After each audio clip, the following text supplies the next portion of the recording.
Ram Ram ji sir ना hopefully सारे ठीक ठाक होंगे। सो आज की वीडियो में बात करेंगे एमडीयू के जो पीजी कोर्सेज के एडमिशन है उनके बारे में, यानी कि जो भी स्टूडेंट अभी आपके एमडीयू में उन्होंने एंट्रेंस दिया और पीजी कोर्स में एडमिशन लेना चाहते हैं एमडीयू कैंपस में, तो उनकी काउंसलिंग वगैरह कैसे होगी, 12 तारीख को क्या होगा, 14 तारीख को क्या होगा, सारी चीजों के बारे में आज की वीडियो में बात करेंगे। तो बहुत सारे स्टूडेंट इस चीज में पजल थे कि हमारी 12 तारीख को तो मेरिट लिस्ट आ नहीं रही, फिर 14 तारीख को हम कैसे जाए, किसको जाना पड़ेगा वहां पे मेरिट लिस्ट देखने के लिए, या फिर आपकी ऑनलाइन मेरिट लिस्ट आएगी, सारी चीजों के बारे में आज की वीडियो में बात करेंगे। सो वीडियो को आखिरी तक जरूर देखना जिसने भी एमडी कैंपस के अंदर फॉर्म अप्लाई कर रखा है और वो अपना एडमिशन है वो लेना चाहता है। ठीक है, तो सबसे पहले बात करते हैं आपकी मेरिट लिस्ट की या ओवरऑल की मेरिट लिस्ट क्या थी। ठीक है, तो आपके जो एंट्रेंस एग्जाम है वो आपके 26 जून से लेके आपके 30 जून तक हुए और उनके रिजल्ट है उनके आपके 3 जुलाई से 6 जुलाई तक सभी के रिजल्ट है वो आ चुके। ठीक है, तो उसमें क्या था कि जो आपका रिजल्ट आया वो ओवरऑल रिजल्ट आया था, यानी कि पूरी जितने भी बच्चों ने आपके एंट्रेंस दिए सभी बच्चों के नाम उसके अंदर हैं। ठीक है, यानी कि आपका चाहे किसी के 10 नंबर हो, किसी के 50 हो, चाहे किसी के 70 हो, सभी के नंबर है, यानी कि जितने बच्चों ने भी एंट्रेंस अटेम्प्ट किया था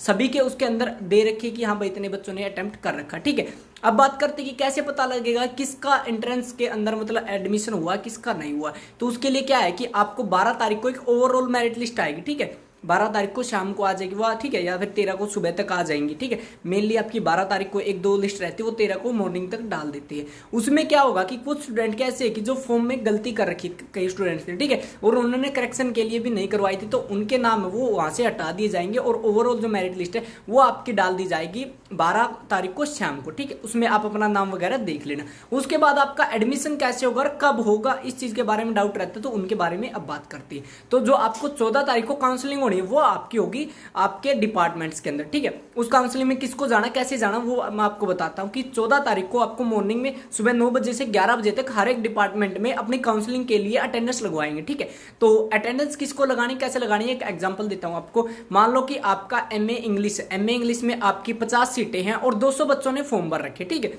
तो 200 के 200 बच्चे वहां पे नहीं जाते, कुछ बच्चे घर पे रह जाते हैं। कईयों का क्या है कि उनका एंट्रेंस है वो कहीं और जगह भी होता है, जैसे जीजे के एंट्रेंस है वो चले हुए। ठीक है, तो अब वो क्या है कि जैसे 200 बच्चों ने फॉर्म भर रखा लेकिन सीट 50 है, तो क्या होगा कि जो बच्चे डिपार्टमेंट में जाएंगे वहां पे एक लिस्ट होगी, जो आपके पास पीडीएफ आई है ना टोटल स्टूडेंट्स की, सेम टू सेम उनके पास होगी। ठीक है, तो वहां पे क्या होगा कि आपका टाइम और आपके सिग्नेचर वहां पे करवा लिए जाएंगे जो बच्चे वहां पे प्रेजेंट होंगे। ठीक है, तो उनके सिग्नेचर और उनके टाइम नोट कर लिया। उसके बाद क्या होगा कि 9 से 11 बजे के बीच जितने बच्चे आएंगे, ठीक है, चाहे आपके 70 बच्चे आए, 100 बच्चे आए या फिर 200 के 200 आए, ठीक है, तो उसमें क्या होगा कि आपके वो नोट डाउन कर ली जाते हैं भाई इतने बच्चे आए हैं। उन बच्चों का क्या होगा, उसमें चाहे आपका कोई टॉपर रह जाए उनको कोई मतलब नहीं है, जो बच्चे वहां पे जाएंगे सिर्फ उन्हीं की मेरिट लिस्ट बनाई जाएगी। ठीक है, वहां पे मान लो कि 70 बच्चे गए तो 70 बच्चे हैं और 50 सीटें, तो क्या होगा कि जो टॉप के 50 स्टूडेंट है कैटेगरी वाइज, ठीक है, ये नहीं होगा कि आपका 50वां नंबर है तो आपका एडमिशन कंफर्म है। ठीक है, क्योंकि अगर आपकी कैटेगरी की सीटें अगर कम है और बच्चे ज्यादा है तो फिर आपके जो एडमिशन के चांस है वो घट जाते हैं। ठीक है, तो उसमें क्या होगा जैसे 50 सीटों में से आप 10-10 मान लो, 10 जनरल की, 10 एआईओ की, 10 एससी, 10 बीसी की और 10 ईडब्ल्यूएस की। ठीक है, तो उसमें क्या होगा कि 70 बच्चे, तो उसमें क्या होगा पहले जो टॉप 10 जनरल कैटेगरी के बच्चे हैं वो आपके एक जनरल कैटेगरी में कंसीडर कर लिए जाएंगे। एससी के जो 10 बच्चे हैं वो 10 एससी की सीट मिल जाएगी, बीसी की ऐसे। ठीक है, तो ऐसे सभी की सीटें भर दी जाएंगी। 70 बच्चों में वो 50 सीटें भर दी आपकी, जो बच गए उनको सेकंड काउंसलिंग के लिए प्रेफरेंस कर दिया जाता है। अब सेकंड काउंसलिंग कैसे होगी तो मैं बता दूं कि जैसे सभी सीटें एक बार फुल कर देते, पहली काउंसलिंग में सारी की सारी सीटें फुल कर देते, लेकिन कुछ स्टूडेंट क्या करते कि अपना नाम कटवा लेते या टाइम से फीस नहीं भर पाते, तो उनका एडमिशन है वो कैंसिल हो जाता है, वो सीटें वैकेंट हो जाती है और वो फिर सेकंड काउंसलिंग के लिए प्रेफर कर दी जाती है। ठीक है, अब एक डाउट रहता है कि जो ग्रुप का आपका एंट्रेंस हुआ था, जैसे कि आपका एक तो मैथ ग्रुप का हुआ था, उसके साथ एक लाइफ साइंस ग्रुप का हुआ था, उनका बहुत ज्यादा डाउट थे कि हम एंट्रेंस के लिए कैसे क्या अटेंडेंस लगाएं। ठीक है, तो आपने क्या था कि बहुत सारे बच्चों ने ऐसे, पहले आपकी बात करते लाइफ साइंस की, लाइफ साइंस में क्या कि 10 कोर्सेज है और एक ही एंट्रेंस हुआ था। ठीक है, तो उसमें क्या करना है कि आपको प्रेफरेंस डालनी थी, आपने याद हो तो, कि आपकी फर्स्ट प्रेफरेंस बॉटनी, सेकंड पे जूलॉजी, फिर आपका एनवायरमेंट साइंस था, फूड टेक्नोलॉजी था, बायोकेमिस्ट्री था, बायोटेक्नोलॉजी, ऐसे ऐसे मतलब डाल रखी थी आपने प्रेफरेंस जितनी भी 10-10। ठीक है, कईयों ने क्या कर रखा है 3-4 प्रेफरेंस डाल दी, बाकी नॉट इंटरेस्टेड। ठीक है, तो आपको क्या करना है कि जिन बच्चों के कम नंबर है वो जूलॉजी और बॉटनी में ना जाए, क्योंकि वहां पे कंपटीशन हद से ज्यादा है। ठीक है, तो वो क्या करेगी, जो अदर कोर्सेज बच गए, फूड टेक्नोलॉजी बच गया या फिर आपके बायो टेक्नोलॉजी वगैरह जो कुछ बच गए अलग, जिसमें कंपटीशन कम लगता है आपको, तो आप उनमें जा सकते हो। ठीक, वहां पे क्या होगा कि आपके एडमिशन होने के चांस वो बढ़ जाते हैं। तो उसमें क्या होने वाला है कि आपके जो अटेंडेंस है वो आपको जाके लगानी, जैसे जूलॉजी का अलग डिपार्टमेंट है जूलॉजी में लगानी, बॉटनी का अलग है बॉटनी में, इन्वायरमेंट साइंस का अलग है, बायोकेमिस्ट्री का अलग है, फूड टेक्नोलॉजी का अलग है, और ठीक है बायोटेक्नोलॉजी का अलग, सबके अलग अलग डिपार्टमेंट है। तो आपको 9 बजे से 11 बजे के बीच में जाके अपने उसी डिपार्टमेंट में जाके अटेंडेंस लगा सकते हो। ठीक है, बच्चे कुछ ऐसे भाई जिन्होंने एक से ज्यादा डिपार्टमेंट्स के फॉर्म भर रखे, ठीक है, जैसे एमए इंग्लिश का भर दिया, पॉलिटिकल का भर दिया, ज्योग्राफी का भर दिया, हिस्ट्री का भर दिया, किसी में तो एडमिशन होगा, तो उनको क्या करना भाई, सुबह 9 बजे से 11 बजे तक पूरी यूनिवर्सिटी का राउंड ले लेना है। ठीक है, पहले हिस्ट्री के डिपार्टमेंट में जाके अपने सिग्नेचर कर देना, फिर पॉलिटिकल के में, ज्योग्राफी के में, ऐसे मतलब हर एक डिपार्टमेंट में जाके अपने सिग्नेचर है वो कर देना, क्योंकि 9 बजे से 11 बजे तक सिर्फ यही काम चलने वाला सिग्नेचर्स का, हर जगह सिग्नेचर करके आ जाना। उसके बाद लिस्ट लगे, आपकी लिस्ट तैयार होगी। ठीक है, ये बात समझ में आ गई कि 2 से ज्यादा कोर्स हैं या फिर 1 से ज्यादा कोर्स वाले बच्चे हैं वो कैसे करेंगे। 9 बजे से 11 बजे के बीच अलग अलग कोर्सेज में जाके अपने अटेंडेंस है वो लगा देना। ठीक है, फिर जितने बच्चे जाएंगे अटेंडेंस लगी होगी वो स्टाफ वाले उन बच्चों के नाम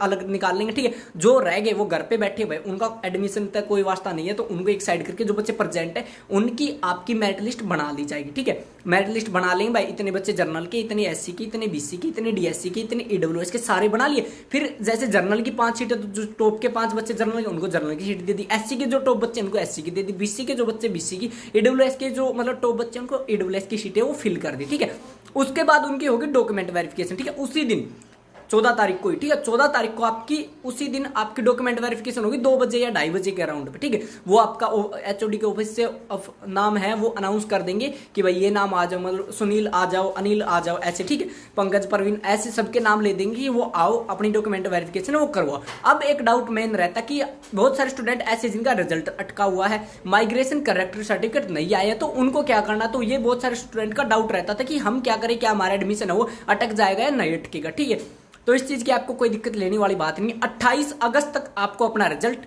अपना करेक्टर सर्टिफिकेट, अपना माइग्रेशन सर्टिफिकेट है वो सबमिट करवाना है। ठीक है, तो आपका अगर किसी और यूनिवर्सिटी से बिलोंग करते तो आपको माइग्रेशन सर्टिफिकेट की जरूरत पड़ेगी, तो वो आपको अपनी यूनिवर्सिटी में फाइनल ईयर का रिजल्ट आने के बाद जब आपका ग्रांड टोटल आ जाता तो उसके बाद अपना जो माइग्रेशन सर्टिफिकेट है वो आप लेके आ सकते हो, उसके बाद अपने डिपार्टमेंट में जमा करवा देना। ठीक है, करेक्टर सर्टिफिकेट अगर आपका नहीं आया है अभी तक कोई दिक्कत वाली बात नहीं है। इसमें आपको क्या करना है कि अपने जो तहसील में या फिर आपका कोर्ट में या फिर आपका जो अगर गाँव में रहते हो सरपंच से आपका गूगल से एक एफिडेविट निकाल लेना। ठीक है, करेक्टर सर्टिफिकेट फॉर्मेट निकल करके निकालोगे ना, फोटो आ जाएगा, उसका प्रिंट आउट निकलवा के अपनी डिटेल भर के सरपंच की या अपने स्टाम्प लगवा के साइन करवा के चल जाएगा वो। ठीक है, कोई दिक्कत वाली बात नहीं है। रिजल्ट की ये है कि रिजल्ट आपका अगर नहीं आया तो कोई दिक्कत वाली बात नहीं है, रिजल्ट अवेटेड आप डाल सकते हो। ठीक है, लेकिन उसके लिए आपको टाइम लिमिटेड दिया गया है कि 28 अगस्त से पहले आपको अपनी मार्कशीट है वो जमा करवानी होती है। अगर नहीं जमा करवा पाते हो तो आपको फिर 1000 से 2000 रुपये फाइन लगेगा। ठीक है, लेकिन यहाँ पे एक डाउट और बच्चों का रहता है कि हमारा जो रिजल्ट नहीं आया अगर उसमें हमारी रीअपीयर आ गई तो क्या होगा। तो मैं बता दूं, अगर किसी बच्चे को भाई रीअपीयर आ गई है, ठीक है, उसने पहले एडमिशन ले लिया लेकिन बाद में उसको रीअपीयर आ जाती है तो कोई दिक्कत वाली बात नहीं है। उसका एडमिशन तो देखो सीधी सी बात है कैंसिल होना है क्योंकि उसका ग्रांड टोटल नहीं है। ठीक है, उसके बाद उसकी फीस का इश्यू रहता है कि सर मैंने इतनी फीस जमा करवा दी वो वेस्ट जाएगी। ऐसा नहीं होगा भाई, क्योंकि आपको क्या करना है कि एप्लीकेशन लिखनी कि सर ऐसे ऐसे मेरे जो मतलब रीअपीयर आ गई और मेरा एडमिशन हो कैंसिल हो रहा है, सो आप मेरी जो फीस है वो आप रिफंड कर दो, मेरा नाम काट दो। ठीक है, वो नाम काट देंगे, आपकी फीस है वो कुछ % काट के। ठीक है, ये नहीं कि फुल रिफंड नहीं होता भाई। एडमिशन प्रोसेसिंग फीस अगर आप क्लास लगाने लग जाते हो तो क्लासेस फीस कट के उसके बाद आपको बची हुई फीस है वो रिफंड कर दी जाती बाई चेक। ठीक है, उसके बाद आपके जो सबमिटेड डॉक्यूमेंट है वो भी आप वापस ले सकते हो, जैसे माइग्रेशन है, करेक्टर सर्टिफिकेट है या और कुछ भी। ठीक है, जो आप ओरिजिनल जमा करवाते हो वो वापस आपको मिल जाएंगे। ठीक है, वहां से आपको वापस मिल सकते हो, कोई दिक्कत वाली बात नहीं। ठीक है, उसके बाद क्या होगा कि आपके डॉक्यूमेंट्स की मैंने ये चीज बता दी। बाकी आपको कौन कौन से डॉक्यूमेंट्स चाहिए अगर ये चीज जाननी है तो मैंने डिस्क्रिप्शन में आपको पहली वीडियो डाल रखी है डॉक्यूमेंट वेरिफिकेशन के टाइम पे आपको डॉक्यूमेंट कौन कौन से चाहिए, तो वो वीडियो देख लेना, अपने डॉक्यूमेंट है वो नोट डाउन करके वो चले जाना वहां पे। ठीक है, उसके बाद जब आपके नाम बोल दिए जाएंगे ये बच्चे अंदर आ जाओ, उनकी डॉक्यूमेंट वेरिफिकेशन होने के बाद आपका फीस का पोर्टल ओपन कर दिया जाता है। जो इंटीग्रेटेड वाले बच्चे उनको कुछ प्रॉब्लम आई थी फीस में तो वो आपको ना, इसलिए मैं आपको बता देता हूँ कि आपको क्या करना, मान लो 14 तारीख को आपका एडमिशन हो जाता है। एडमिशन होने के बाद क्या होगा कि आपकी डॉक्यूमेंट वेरिफिकेशन होगी, डॉक्यूमेंट वेरिफिकेशन के बाद आपका पोर्टल ओपन कर देंगे कि आपको यहां से फीस काटनी। फीस कहां से कटेगी, जहां से आपने फॉर्म भरा था ना, ठीक है, mdu.admission.smart.ac.in ये वेबसाइट थी जहां से आपने फॉर्म भरा था, उसी वेबसाइट पर लॉगिन करके अपनी फीस है वो सबमिट करवा देना। ठीक है, 14 तारीख को शाम तक अपनी फीस है वो सबमिट करवा देना पहली चीज। तो अगर कोई बच्चा सबमिट नहीं करवा पाता 15 को मॉर्निंग में करवा देना भाई। ठीक है, अगर शाम को आपकी फीस सबमिट हो जाती है तो 15 को जाके अपनी फीस स्लिप है वो डिपार्टमेंट में जमा करवा देना।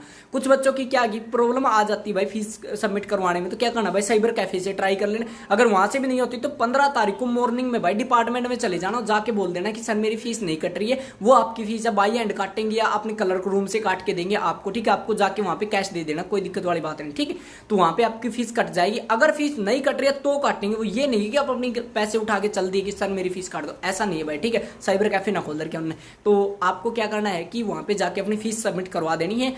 फीस सबमिट करवाने के बाद फीस स्लिप सबमिट करवा दी। फीस स्लिप सबमिट हो जाती है तो उसके बाद क्या होगा, सीधी सी बात है कि आपका एडमिशन है वो कंफर्म हो जाता है। उसके बाद आपको क्लासेस लगानी है। अब कुछ बच्चे रह जाते हैं जो एडमिशन नहीं हो पाता पहली काउंसलिंग में, तो उनको क्या करना है कि उनको 3 दिन के बाद आपकी आएगी वेकेंट सीट। जैसे मैंने कल वीडियो डाल रही थी मॉर्निंग में कि आपकी जो यूजी इंटीग्रेटेड की है वो वेकेंट सीट कितनी कितनी। ठीक है, ऐसे वेकेंट सीट आएंगे, उसके भी इतनी इतनी वेकेंट सीटें बची हुई हैं। तो आपको क्या करना है कि वो वेकेंट सीट देख लेनी किस कोर्स में कितनी है, फिर आप अपने कोर्स में जाके एडमिशन के लिए अप्लाई कर सकते हो। ठीक, फिर सेकंड काउंसलिंग होगी उसमें आप अपना अप्लाई कर सकते हो। ओके, होप करता हूं समझ में आ गई होगी एडमिशन प्रोसेस की। आपको 14 तारीख को सुबह 9 बजे से 11 बजे तक अटेंडेंस लगानी है। 2-3 बजे आपकी मेरिट लिस्ट बनेगी जो बच्चे वहां पे जाएंगे। ठीक है, उसके बाद आपकी क्या होगी कि डॉक्यूमेंट वेरिफिकेशन होगी। डॉक्यूमेंट वेरिफिकेशन के बाद आपको फीस का पोर्टल ओपन कर दिया जाएगा, फीस आपको सबमिट करवा देनी है। फीस सबमिट करवाने के बाद आपका एडमिशन है वो हो जाता है। सो अगर आपने यहां तक वीडियो देख लिया तो आप सबका थैंक यू। आपने अभी तक चैनल सब्सक्राइब नहीं तो चैनल सब्सक्राइब कर लो और साथ में इंस्टाग्राम आईडी को फॉलो कर लो। ठीक है, सो आज की वीडियो में इतना ही था, तो मिलते हैं जल्दी नई वीडियो लेकर, तब तक के लिए राम राम।